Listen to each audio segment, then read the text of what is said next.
और अब सीधा लोकसभा का रुख करते हैं, जहां अखिलेश यादव कुछ कह रहे हैं, उन्हें सुनते हैं।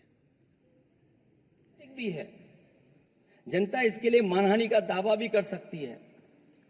अगर आरबीआई यही दिखाना चाह रहा है तो आप अपने खाता धारकों के प्रति बैंक का ऐसा नकारात्मक रवैया न केवल आपत्तिजनक है बल्कि घोर निंदनीय भी है।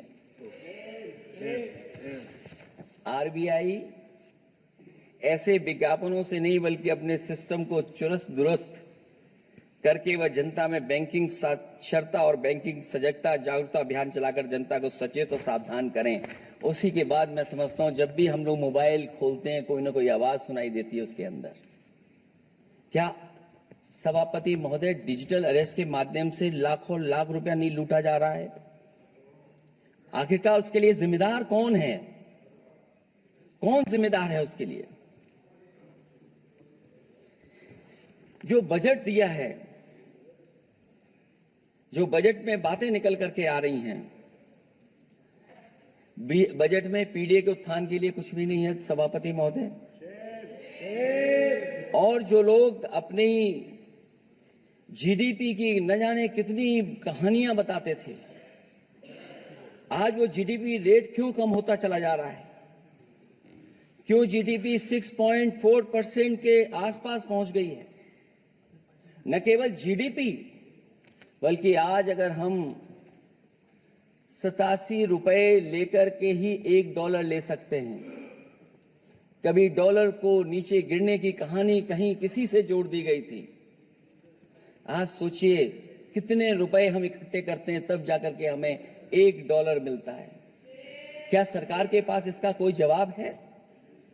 इस ग्रोथ रेट के कम होने का कारण जो सभापति महोदय मुझे समझ में आता है वो इन्वेस्टमेंट की कमी और कंजप्शन की कमी है।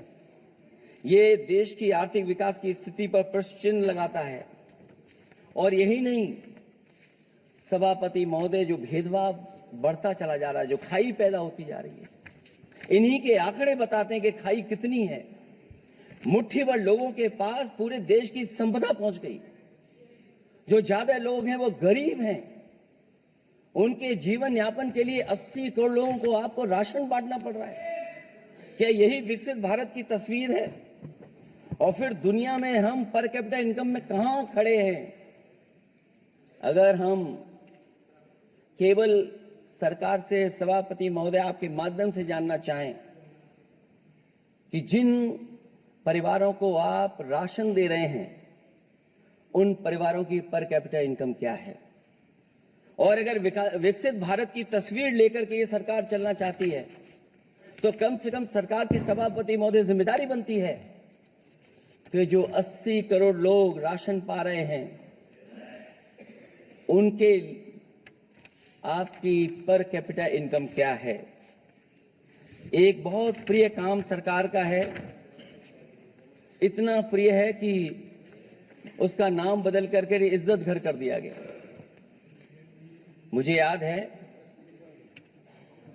कि एक छत्तीसगढ़ में बुजुर्ग मां जिसने बकरी बेच करके अपना शौचालय बनाया था,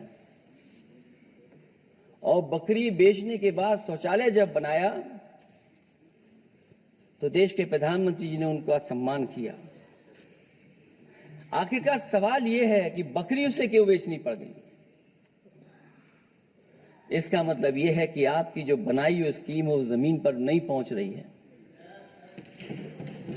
उसके लिए पर्याप्त पैसा नहीं पहुंच पा रहा है। आखिरकार पैसा क्यों नहीं पहुंचा, ये तो सरकार की जिम्मेदारी है। और फिर सभापति महोदय जो शौचालय बनाए हैं उनमें पानी किसी में नहीं पहुंचता। क्या यही विकसित भारत की तस्वीर बनेगी? वैसे तो सभापति महोदय हम लोग डबल इंजन बहुत सुनते थे, और अब इस बजट में 2 इंजन और बढ़ गए हैं। सभापति महोदय ये 4 इंजन वाला है बजट। 4 इंजन। लगता तो ऐसा है कि ये एक के बाद एक इंजन खराब हो गया होगा, इसीलिए इन्हें 4 इंजन लगाने पड़े हैं। ये जनता को धोखा दे रहे हैं 4 इंजन की बात कर करके। क्योंकि जब उत्तर प्रदेश को देखते हैं तो वहां पर जो डबल इंजन की सरकार चल रही है वो डबल ब्लंडर कर रही है। उनके डबल ब्लंडर देखने को मिलने हमें। और अगर तो अखिलेश यादव कई मुद्दों को आधार बना के यहां सरकार को घेरते हुए नजर आए। यहां एक ब्रेक के लिए रुकेंगे, आप बने रहिए न्यूज़ वन इंडिया के साथ।